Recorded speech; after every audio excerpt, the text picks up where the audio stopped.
Maligayang pagdating sa kwento at pahinga. Dito, ang bawat kwento ay hango sa layunin na bigyan ka ng kapahingahan, kapanatagan, at kaunting aliw bago ka matulog. Samahan mo ako sa mga kwentong puno ng aral, ganda, at imahinasyon na magdadala sa iyo sa payapang pag-idlip. Tara, makinig at magpahinga. Sa paanan ng kabundukang tinatawag na Pangil, may bayang tila laging inaantok. Sa hapon, humahaba ang mga anino ng niyog, at ang mga tandang ay parang nag-aaral palang sumigaw. Doon nakatira si Mira, isang payapang dalagita na mahilig mag-igib sa poso at mangalap ng mga dahon para sa tiyan ng kanyang lola Sabina. Bihira siyang magsalita ng mahaba. Mas gusto niyang makinig sa ugong ng hangin na dumaraan sa kawayan ng kanilang bakod. Bawat gabi, bago matulog, nagpapakulo si Lola Sabina ng tsaa mula sa mga dahon ng tanglad at bulaklak ng gumamela. Para sa mahimbing na tulog, wika nito. Inilalagay ang tasa sa lamisita na may ukit na mga bituin. At para maalala mo ang kwento ng bituin sa gitna ng kagubatan. Lola, tanong ni Mira minsan, totoo ba talagang may bituin na bumababa sa lupa? Totoo, sa mga pusong marunong manahimik, sagot ng matanda. Pinapahid ang buhok ni Mira na amoy araw. Hindi kailangang malakas, tahimik lang. Kapag ang loob mo ay payapa, mas malinaw mong maririnig ang tawag ng liwanag. Sa bayan, usap-usapan ang nalalapit na pista ng liwanag. Isang gabi kung kailan sabay-sabay napapakawalan ng lahat ang maliliit na parolang papel na ang apoy ay mumunting kandila lang sa loob. Sinasabing sa gabing ito, kung tapat ang panalangin, may isang parolang hindi tataas kundi tatakbo papasok ng kagubatan. At iyon ang magpapakita kung saan nakatago ang bituin. Si Mira, bagaman payapa, ay may munting lihim na pangarap. Ang hanapin ang bituin at ibalik ang aliwala sa mata ni Lola Sabina. Kamakailan, napapadalas ang ubo ng matanda. Hindi ito malakas, pero parang may pino at malalim na lungkot na kumikislot sa pagitan ng bawat hikab. Wala silang kayamanan, pero may pag-asa si Mira sa mga alamat. Kung makikita niya ang bituin, baka magdala ito ng kapanatagan sa lola niya, tulad ng sabi-sabi. Sa araw, tumutulong si Mira sa pag-aayos ng mga palamuting banderitas. Sa gabi, humahawak siya sa lumang kahong-kahoy ng lola. May ukit na mga dahon at isang maliit na patlang sa gitna ng hugis bituin. Anong laman ito, Lola? Minsan niyang tanong. Isang bagay na bubukas kapag natagpuan mo ang hinahanap mo. Tugon ni Lola, nakangiti. Hindi ito misteryo. Isa lang itong paalala na ang mga kahon ay tulad ng puso. Minsan, ang susi ay nasa harapan mo pero makikita mo lang kapag handa ka. Dumating ang huling gabi bago ang piyesta. Pumalo ang kampanilya ng kapilya. Banayan, parang inaantok din. Si Mira, habang nakaupo sa gilid ng bintana, ay nakinig sa huni ng kuliglig at sa malayong alingaw-ngaw ng agos ng ilog. Parang may banayad na panawagan sa hangin. Huni na hindi salita, kundi tila sinulid ng liwanag na pumipidlag sa hangin. Ito na, bulong niya sa sarili habang unti-unting pumikit. Bukas, susunod ako sa liwanag. At sa dilim, na may mahihinang bituin, dahan-dahang lumamig ang gabi. Parang kumot na malambot at binalot ang buong Pangil sa himbing. Sumapit ang piyesta ng liwanag. Maagang bumangon si Mira at si Lola Sabina at magkasama silang naglakad patungo sa liwasang pinalibutan ng mga punong akasya. Para itong maliit na dagat ng mga ngiti, mga batang may hawak na palamuti, mga amang may mabigat na basket ng kakanin, at mga inang may kasamang munting lampara. Ang himig ng gitara ay sinabayan ng marahang palakpak. May amoy tsaa, amoy suman, at amoy usok na mabango. Bago paliparin ang mga parol, may sandali ng katahimikan. Ang kora, nakasuot ng simpleng apito ay nagdasal. Gabayan mo kami sa paghahanap ng liwanag, hindi para sa dangal o yabang, kundi para sa kapayapaan. Kapayapaan, mahinang ulit ng karamihan. Si Mira ay humawak sa kamay ni Lola. Ramdam niya ang lamig at ang panginginig, hindi dahil sa sakit, kundi marahil sa pagod at paglipas ng maraming piyesta na nasaksihan. Sabay-sabay na sinindihan ang mga parol. Dahan-dahang lumutak ang mga ito. Unay mababa, tapos papataas, parang libu-libong isdang ginto na umahon sa hangin. Nagningning ang gabi, napuno ng mga ilaw na unti-unting naging maliliit na tuldok sa langit. Ngunit may isang parola nag-iba ang ihip ng hangin. Sa halip na umakyat, pumihit ito at tumakbo papasok ng gubat. Mahina pero malinaw ang pagliwanag nito at tila nininingningan ang damuhan na dinaraanan. Napakagat si Mira ng labi. Ito ang hudyat. Lola, bulong niya, pwede po ba? Napangiti si Sabina at tumango. Alam ko, huwag kang magmadali. Tandaan mo, sundan mo ang ilaw. Pero pakinggan mo rin ang katahimikan. At bago ka pumasok ng gubat, huminga ka ng malalim para matandaan mo ang amoy ng tahanan. Babalik po ako, pangako ni Mira. Yumakap sandali at saka sumunod sa parol. Ang landas sa gubat ay malambot sa paa. Ang mga tuyong dahon ay parang maliliit na papel na binabasa ng gabi. Ang parol ay lumilipad na mababa. Para bang sinasadya nitong hintayin si Mira sa bawat pagkakataon na mapapaharurot siya. Hindi ito mabilis, pero hindi rin ito titigil kapag natigilan siya. Sa ganitong pag-indayog, natuto si Mira na maglakad ng pantay ang paghinga.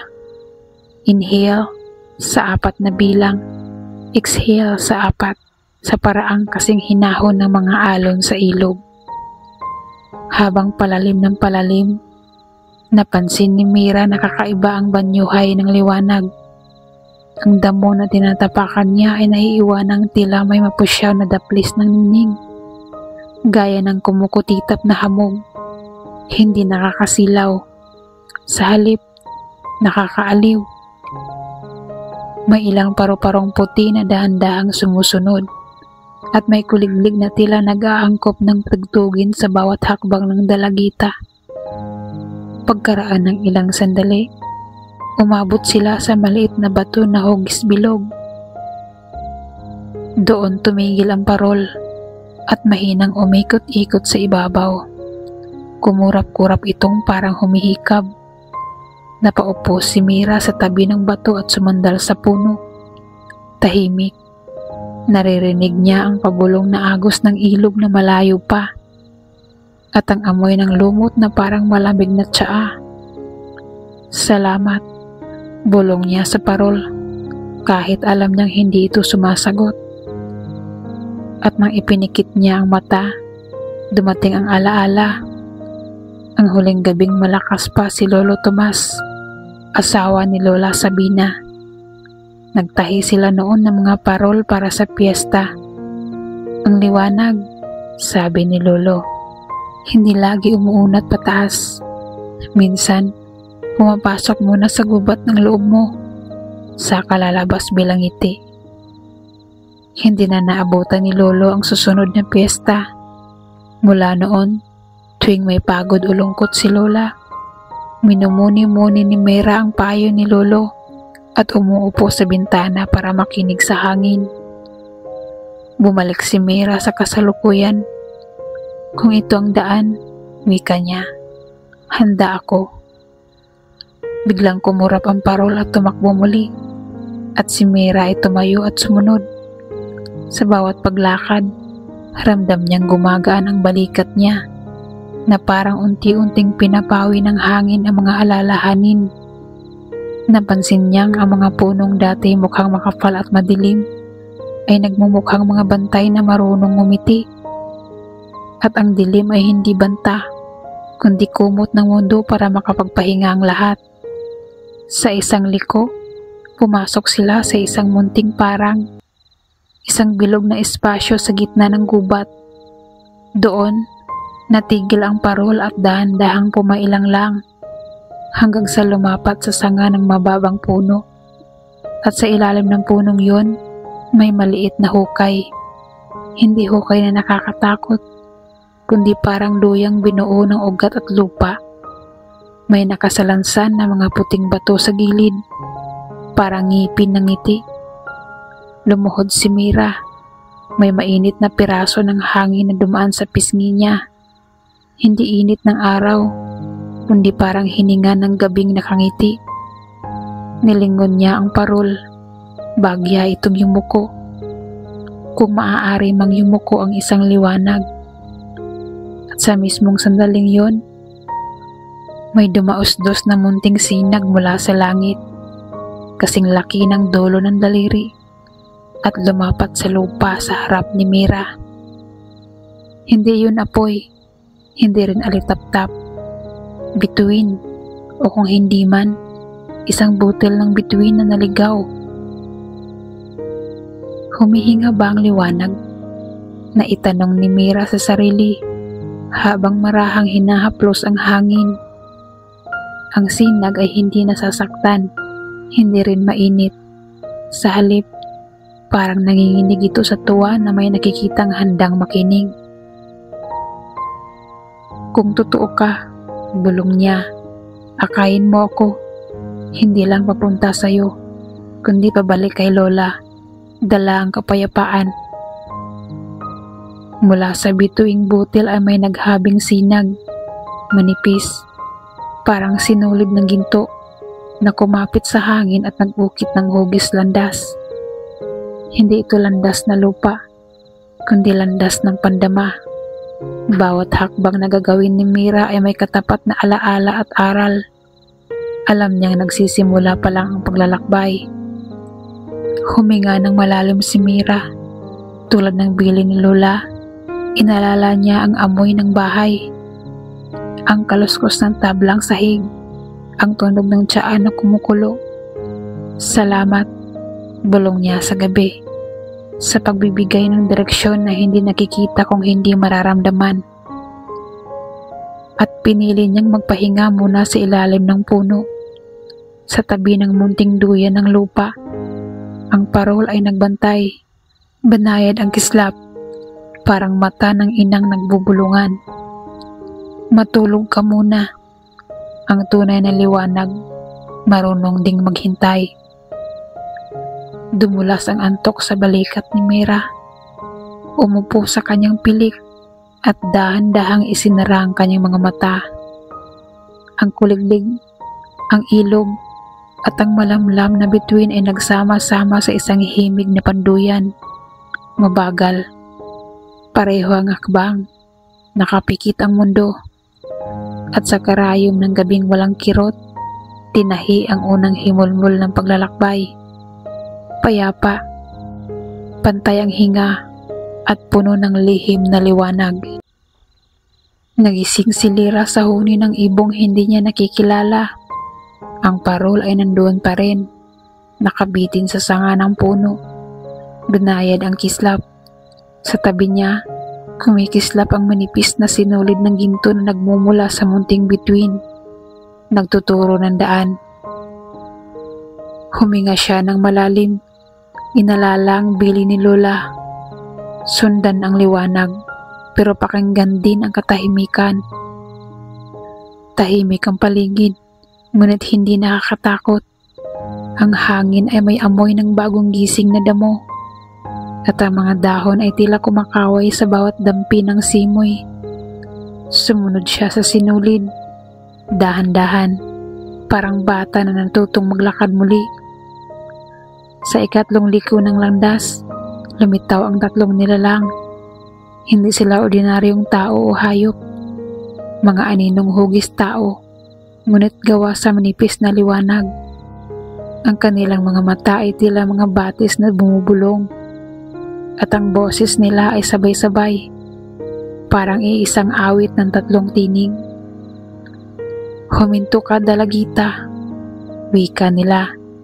"Kami ang bantay ng daan. Hindi ka makakaraan kung hindi mo sasagutin ang aming tatlong tanong." Napakurap si Mira. Hindi siya sanay sa palaisipan, ngunit alam niyang ito'y pagsubok ng gubat. Pinili niyang huminga muna bago magsalita. "Ano po ang tanong?" Marahan niyang usisa. Tumango ang tatlong bantay. Ang una, na may tinig na parang tunog ng hangin, ay nagtanong, "Ano ang dala mo sa iyong puso ngayon?" Hindi nag-isip ng matagal si Mira. "Pag-asa. Dahil alam kong sa dulo ng landas na ito, may liwanag para kay Lola." Ngumiti ang bantay at naglaho. Dalawa na lang ang natira. Ang ikalawa, na ang tinig ay parang agos ng tubig, ay nagtanong, "Ano ang kaya mong iwan kung kinakailangan?" Napaisip si Mira. Takot. Kasi kung bibit-bitin ko siya, hindi ako makakarating kahit saan. Nagliwanag ang bantay at naglaho rin. Isa na lang ang natira. Ang ikatlo, na may tinig na parang pagtibok ng lupa, ay nagtanong, "Kung matatagpuan mo ang bituin, para kanino ang unang liwanag?" Hindi nagdalawang isip si Mira. Para kay Lola Sabina, dahil siya ang nagturo sa akin kung paano pakinggan ang katahimikan. Ngumiti ang huling bantay at nagsabi, "Dalisay ang iyong mga sagot. Dumaan ka, anak ng liwanag." At naglaho sila. Iniwan si Mira sa mas maliwanag na landas. Ang sinulid ng ginto ay kumislap ng mas malinaw, parang natuwa rin. "Salamat po," bulong niya, at muling nagpatuloy. Matagal-tagal ding naglakad si Mira bago siya nakarating sa isang lawa sa gitna ng gubat. Ang tubig ay malinaw na malinaw, at sa ibabaw nito ay nakalutang ang mga bulaklak na hindi niya pa nakikita noon. May asol, may pilak, at may puting kasing kintab ng buwan. Ang sinulid ng ginto ay humantong sa gilid ng lawa at tila nagsasabing, "Dito ka muna." Lumuhod si Mira at sumilip sa tubig. Hindi niya nakita ang kanyang refleksyon. Sa halip nakita niya ang mga alaala. Mga araw na kasama si Lola Sabina. Habang tinuturuan siyang maghabi ng banig. Habang pinapakain siya ng mainit na lugaw. Habang tinuturo ang magdasal bago matulog. Ngunit sa gitna ng mga alaala, may isang imahe na kumirot. Si Lola na nakaupo mag-isa, umuubo, habang si Mira ay nasa malayo, abala sa paglalaro. Naramdaman niya ang kirot ng pagkukulang. "Pasensya na, Lola," bulong niya, at dalawang luha ang nahulog sa lawa. Agad itong tinanggap ng tubig, at sa halip na lumabo, mas luminaw pa. Mula sa kailaliman ay umangat ang isang maliit na sisidlang yari sa kahoy. Hugis bituin. Kinuha ni Mira ito. May nakaukit na mga salita. Ang pag-ibig na walang pagsisisi ay siyang tunay na liwanag. Niyakap niya ang sisidlan. Salamat, bulong niya. At sa sandaling iyon, parang naramdaman niya ang yakap ni Lola kahit wala ito roon. Muling kumislap ang sinulid ng ginto at tinuro ang landas palabas ng lawa. Bago umalis, lumingon si Mira at muling tiningnan ang tubig. Ngayon, ang refleksyon niya ay bumalik, ngunit mas maliwanag, mas payapa, at parang may ngiti na hindi niya naramdaman noon. Handa na ako, wika niya, at tumuloy na muli sa paglalakbay. Habang sinusundan ni Mira ang kumikislap na sinulid ng ginto, napansin niyang nag-iiba ang hangin. Hindi na ito basta malamig na simoy. May dalang samyo ng bulaklak na hindi niya kilala. Mabangong mapusyaw, parang halimuyak ng bagong hugas na kumot na iniladlad sa araw. Sa gitna ng landas, may isang malaking puno na kakaiba. Ang mga ugat ay nakalabas at parang hagdan, at ang mga dahon ay tila gawa sa salamin na kumikintab sa liwanag ng buwan. Doon ay lumitaw ng isang nilalang, hindi tao, hindi hayop, para siyang anyong babae, ngunit yari sa hangin.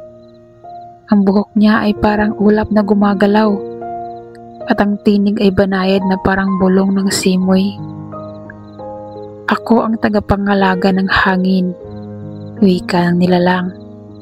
Narito ako upang gabayan ka kung handa kang makinig. Tumango si Mira.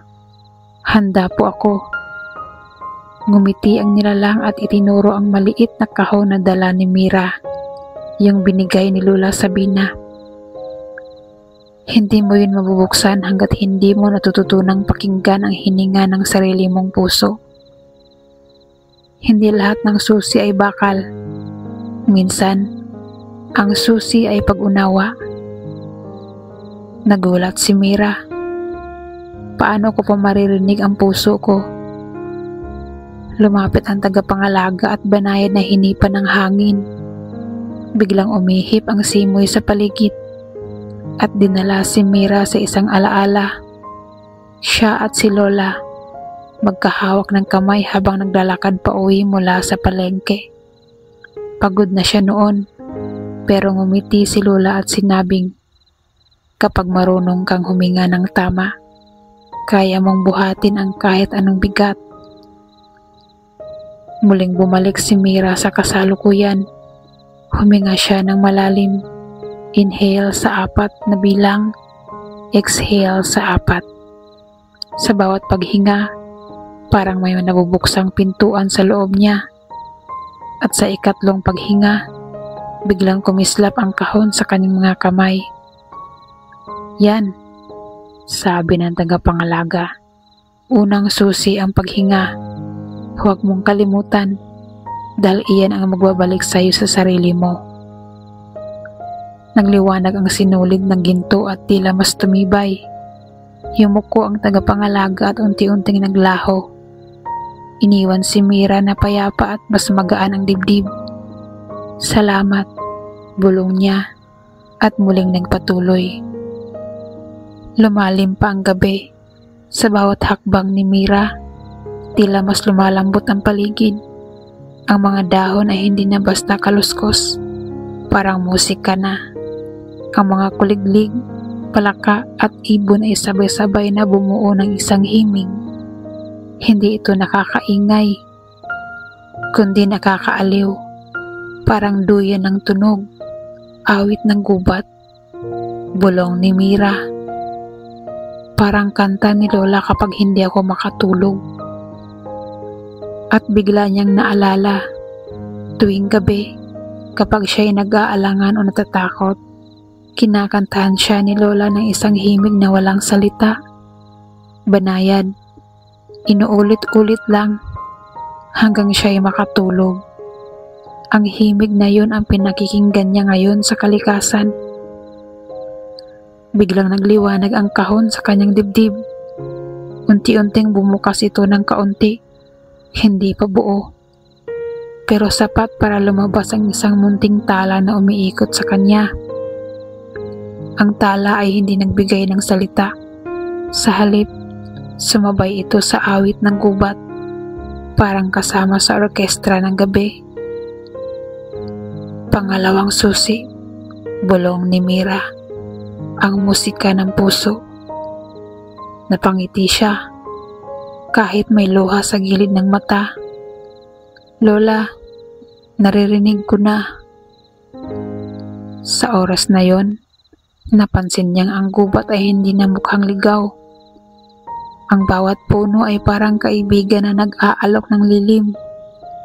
Ang bawat bato ay parang upuan para sa mga pagod. At ang bawat ihip ng hangin ay may dalang yakap. Ang sinulid ng ginto ay kumislap ng mas maliwanag at nagpakita ng bagong direksyon, papasok sa mas malalim na bahagi ng kagubatan. Ngunit sa halip na matakot, ramdam ni Mira na may umaakay sa kanya.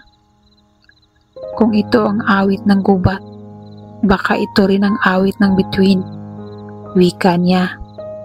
At sa ilalim ng mga dahon na parang kumot, nagpatuloy siya maglakad, dala ang paghinga at ang musika ng alaala. Sa paglalakbay ni Mira, dumating siya sa isang bahagi ng kagubatan na kakaiba. Dito ay may mga batong pulang-pula at ang hangin ay mainit kahit gabi.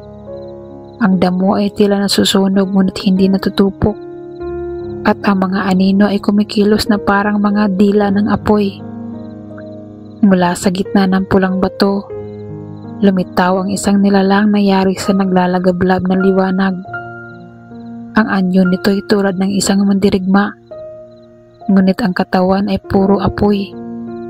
Ang mga mata ay tila dalawang baga, at ang boses ay mabigat at malalim. Ako ang tagapangalaga ng apoy, wika nito. Hindi ka makakatawid hanggat hindi mo nasusukat ang iyong tapang. Kinabahan si Mira, ngunit huminga siya ng malalim, gaya ng itinuro ng tagapangalaga ng hangin. Ano po ang kailangan kong gawin? Dumaan ka sa gitna ng apoy na walang takot. Ang apoy ay susubok sa iyo. Susunugin ang iyong alinlangan.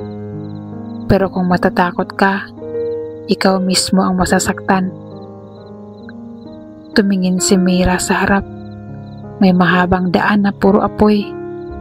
Ang init ay tila dumidikit sa kanyang balat. Napapikit siya. Naalala ang musika ng gubat at huminga ng dahan-dahan. Inhale, exhale. Ang apoy, bulong niya sa sarili, hindi laging kaaway. Minsan, ito'y nagbibigay liwanag, katulad ng apoy ng kalan na gamit ni Lola para ipagluto ako ng lugaw. Sa isiping iyon, naglakad siya. Ang apoy ay humahaplos sa kanya, mainit ngunit hindi nakakasunog. Sa halip, pakiramdam niya ay natutunaw ang kanyang mga takot. Nakita niya ang mga alaala ng kanyang pag-aalinlangan. Mga sandaling pinili niyang umiwas o umatras. At unti-unti, lahat ng iyon ay nagiging abo at nawawala. Pagdating niya sa dulo ng daan, nagliwanag muli ang kahon ni Lola. Bumukas ito ng bahagya at naglabas ng maliit na baga na kumikislap. Pangatlong susi, wika ng nilalang ng apoy. Ang tapang na nagmumula sa pag-ibig. Ngumiti si Mira. Salamat po. At naglaho ang nilalang. Iniwan siyang mas matatag at mas maliwanag ang landas. Matapos ang init ng apoy, napadpad naman si Mira sa isang bahagi ng gubat na malamig at basa. Ang lupa ay basa ng hamog at naririnig niya ang malakas na agos ng tubig. Sa harap niya, isang malaking ilog ang humarang sa kanyang daraanan. Ang tubig ay dumadaloy ng mabilis, parang dagat na nagmamadali. Sa gitna nito, lumitaw ang isang nilalang na yari sa tubig. Ang anyo'y tulad ng isang diwata, ngunit ang katawan ay dumadaloy. Nagbabago-bago ang hugis. Ang mga mata nito'y tila lawa na walang hangganan.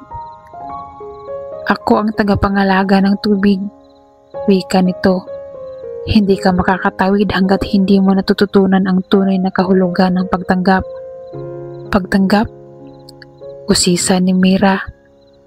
Oo, ang tubig ay hindi lumalaban sa daloy. Tumatanggap ito ng hugis ng sisidlan at dumadaloy sa kung saan may daan. Kung gusto mong makatawid, kailangan mong iwan ang bigat at sumabay. Tumingin si Mira sa agos ng tubig. Malakas, nakakatakot. Pero naalala niya ang lawa ng mga alaala. Ang tubig noon ay nagpakita ng kanyang mga pagkukulang at tinanggap iyon ng lawa nang hindi siya hinusgahan. Kung natanggap ako ng tubig noon, bulong niya, matututo rin akong tumanggap. Kumikit siya at dahan-dahang pumasok sa ilog. Sa una, muntik na siyang matangay ng agos, ngunit naalala niya ang hininga, ang musika at ang tapang. Huminga siya ng malalim at hinayaan ang sarili na dalhin ng tubig. At sa halip na matangay, natagpuan niya ang sarili na parang lumulutang. Ang ilog ay hindi kalaban, ito'y nagiging tulay. Dinala siya nito sa kabila at paglapag niya sa pampang, nagliwanag muli ang kahon. Mula rito ay lumabas ang isang patak ng tubig na kumislap na parang hiyas. Pang-apat na susi, wika ng nilalang ng tubig. Ang pagtanggap at pagpapatawad.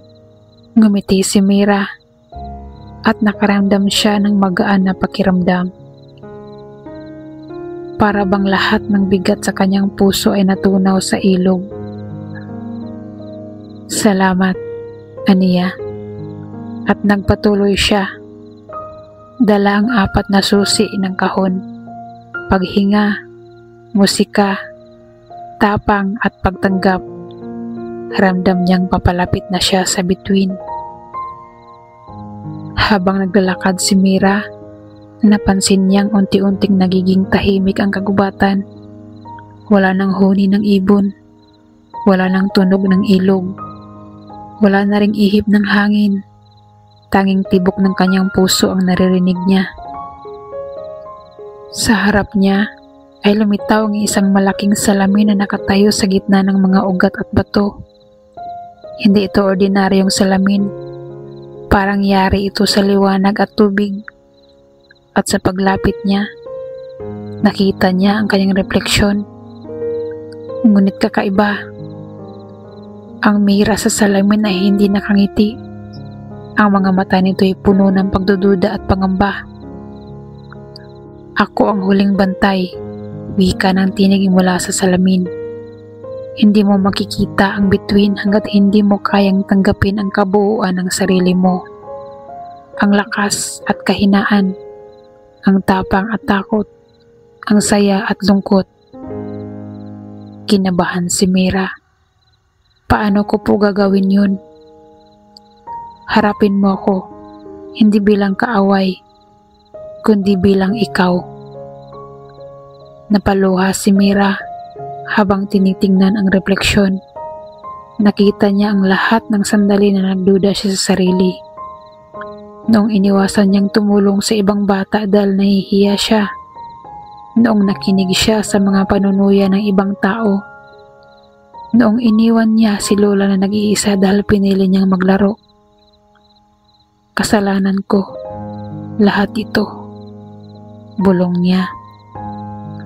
Ngunit biglang naalala niya ang sinabi ng tagapangalaga ng tubig, ang pagtanggap at pagpapatawad.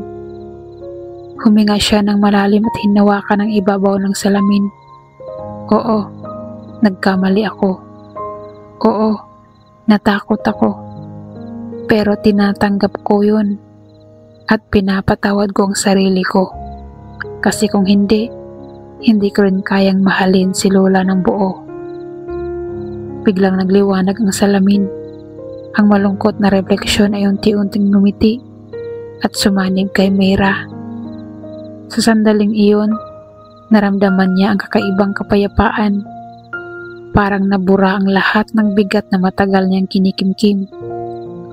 Muling nagliwanag ang kahon ni Lola at tuluyang bumukas. Sa loob nito ay may 4 na hiyas.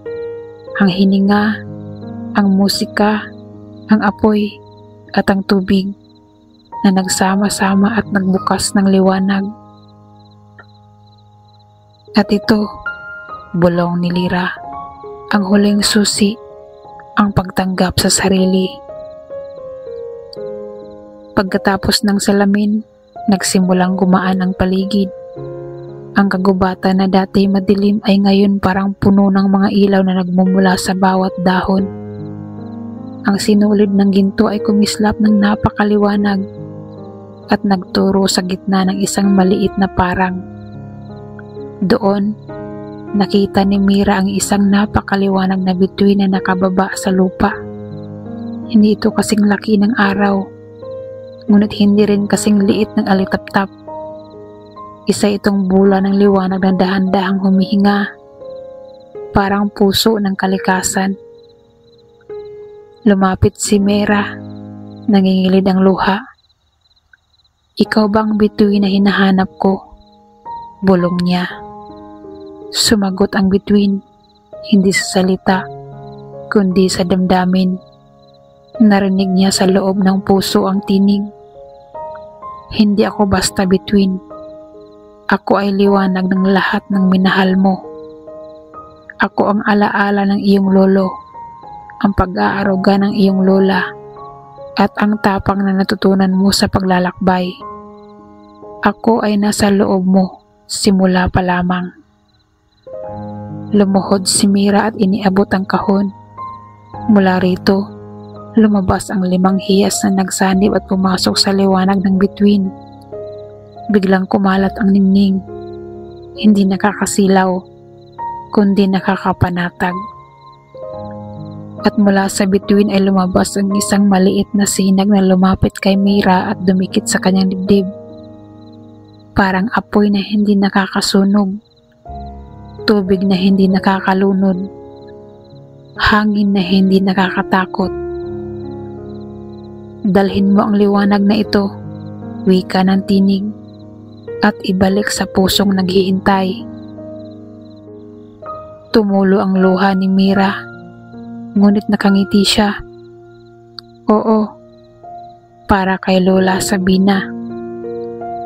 At sa huling kislap ng bituin, nagbukas ang isang landas pabalik sa bayan.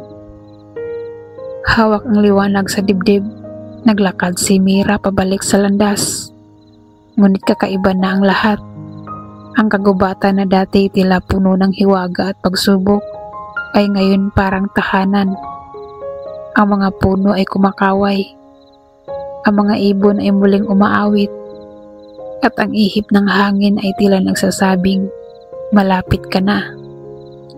Hindi na niya nakita ang mga bantay ng gubat. Ngunit dama niya ang kanilang presensya. Ang tagapangalaga ng hangin, ng apoy, ng tubig, at ang salamin ng sarili. Parang lahat sila'y nagbabantay habang umuuwi siya. Paglabas niya ng gubat, sinalubong siya ng mga tao sa bayan.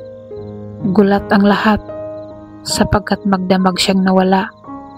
Ngunit ang kanilang gulat ay napalitan ng pagkamangha nang makita ang liwanag na dala niya. Ang mga mata ng mga tao ay kumislap, at ang kanilang mga puso ay tila nakahinga ng mas maluwag. Ngunit hindi siya tumigil upang ipaliwanag. Diretso siyang umuwi kay Lola Sabina. Nadatnan niyang nakaupo ang matanda sa duyan, umuubo, ngunit may banayad na ngiti sa labi.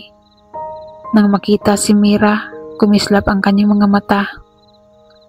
Anak, wika ni Lola, bumalik ka. Opo Lola, sagot ni Mira, nangingilid ang luha, at dala ko ang liwanag. Lumapit siya at ipinahawak ang liwanag sa kamay ng matanda. At sa sandaling iyon, ang silid ay napuno ng banayad ningning. Hindi nakakasilaw, kundi nakakaaliw. Parang init ng araw sa malamig na umaga. Nawala ang ubo ni Lola. Ang kanyang mga mata ay muling nagkaroon ng sigla at ang kanyang mukha ay lumiwanag. Tumingin siya kay Mira at niyakap ito ng mahigpit. "Salamat, Apo," bulong niya. "Ngayon, alam kong hindi ako nagkamali sa pagtuturo sa iyo. Ang liwanag na ito, simula pa'y nasa puso mo na." Makalipas ang ilang araw, muling nagtipon ng buong bayan sa liwasan. Ngayon ay hindi piyesta ng parol, kundi piyesta ng pasasalamat. Ang liwanag na dala ni Mira ay inilagay sa gitna ng plaza at mula rito, parang apoy na magiging alitaptap. Kumalat ito sa bawat sulok ng bayan. Hindi na kailangan ng mga parol na papel. Ang buong lugar ay kumislap sa natural na ningning na mula sa puso ng bawat isa. Ang mga tao ay nagyakapan, nagkantahan, at nagbahagi ng pagkain. Si Mira, nakaupo sa tabi ni Lola, ay ngumiti habang nakatingala sa mga bituin sa langit. "Lola," bulong niya, "akala ko bituin ay nasa kagubatan lang. Pero totoo pala, nasa loob din natin." Ngumiti si Sabina, pinisil ang kamay ng apo. "Tama ka, at ngayon, ikaw na ang magbabantay ng alamat. Kapag may batang nagtanong kung totoo ang bituin, ikaw ang magsasabi ng sagot." Natawa si Mira. "At ano po dapat kong sabihin?" "Sabihin mo," tugon ni Lola, "na ang bituin ay totoo dahil ito'y liwanag ng pag-ibig, pag-asa, tapang at pagtanggap, at hindi ito nawawala basta't marunong tayong huminga, makinig, at magmahal." Sa gabing iyon, habang ang bayan ay nakabalot sa liwanag, dahan-dahang pumikit si Lera. Dahan-dahang pumikit si Mira. Hindi dahil sa pagod, kundi dahil sa kapayapaan. Ang kanyang paghinga ay pantay. Ang kanyang puso ay payapa. At sa kanyang panaginip, muling nakita niya ang gubat. Ngunit ngayon, hindi na puno ng pagsubok, kundi isang paraisong tahanan ng mga bituin. At mula sa malayo, tila may tinig na bumulong, "Matulog ka na, anak ng liwanag." Ang kwento ay nagwakas, ngunit ang paglalakbay ay nagpapatuloy sa bawat panaginip. Maraming salamat sa pakikinig sa Kwento't Pahinga. Sana ay nakatulong ang munting kwento para bigyan ka ng kapayapaan at magandang pahinga. Huwag kalimutang mag-subscribe at samahan ako muli sa susunod na kwento. Hanggang sa muli, magandang gabi at mahimbing na pagtulog.